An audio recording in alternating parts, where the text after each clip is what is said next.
Always make an effort. Always make an effort before you decide to move on from something or to quit, right? You always need to put in 100% in. That way, if it doesn't work, you can tell yourself that you did everything in your power to try to make it work and it didn't work. This is often the case for relationships, which means if you think that it's not working out, it's not going somewhere, you need to delineate a time frame, 1 month, 2 months, however long you want, where you're going to say, I'm going to put in 100% effort into this thing, and if I don't see some outcome, then at least I could tell myself that I put everything into it and it didn't work.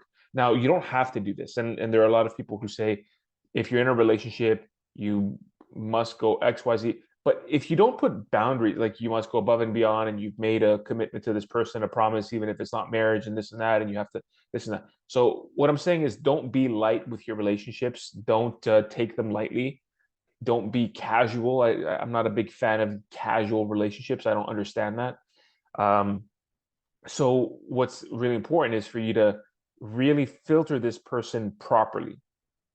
And if it's something is going on in the process and you're thinking that, is it, isn't it, is this right, is this not right, is this going to work, is it not, or maybe something is going bad but you're already committed to it, and so you're trying but it's not really working. You don't want to drag yourself in the mud. You have to be able to put boundaries and constraints on yourself. You have to tell yourself, I'm going to spend X amount of time on this thing and put in 100% effort, and whatever happens happens. This is also, by the way, the solution to perfectionism, right? It's not about getting it done perfectly. It's about just getting it done.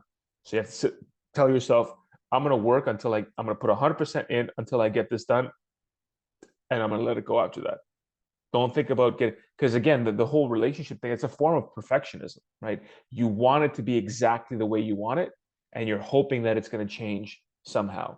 They're going to change. You're going to change. You're going to see something magical. They're going to do something magical. Things are going to become amazing. Or whatever, right? This thing that you're working on is going to become that much better and that much better.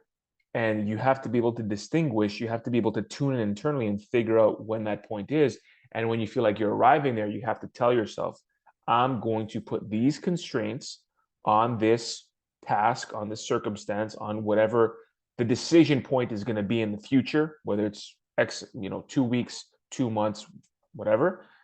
You're going to put those constraints. You're going to say you're going to put in 100% effort, do everything you need to do, and at that point that you're going to make a decision, right? This is typically when decisions are kind of open-ended, like you have an option.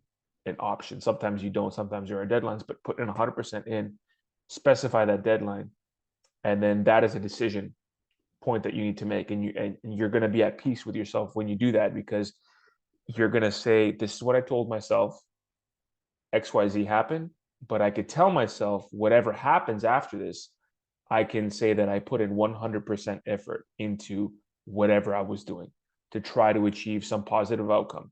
And whether it happens or not is out of my control, but I put 100% in. So make sure that you actually quantify that and you put boundaries around it. Otherwise, you're going to run yourself in circles and you might go on for a long time, maybe even years, and your psychological state is going to deteriorate. So make sure you take care of that. And I hope that tool was helpful because it's helped me in the past as well.